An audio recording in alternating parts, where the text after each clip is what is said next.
Dante, sino ang naghain ng petisyon na yan at ano ba ang nais niyang linawin ukol sa proseso ng impeachment? Magandang tanghali, Ella. Isang pribadong individual at guro ang nagtungo nga sa Korte Suprema kanina.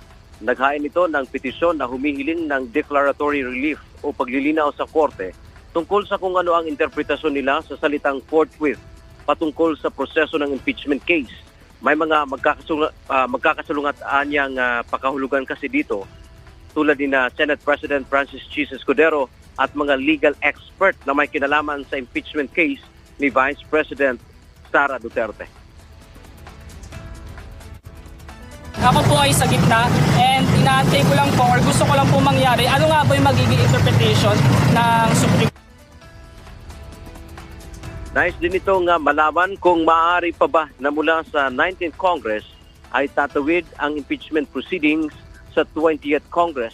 Gayon din kung hindi ba nalabag ang karapatan mismo ni Vice President Sara Duterte pagdating sa isang speedy trial. Bilang isa niyang taxpayer at rehistradong botante ay may karapatan siyang dumulog sa Supreme Court. Naniniwala siya na ang korte lang ang makakasagot sa mga isyu na kanyang nais na maliwanagan. Yan man ang ating update mula dito sa Maynila. Balik sa iyo, Ella. Maraming salamat, Dan.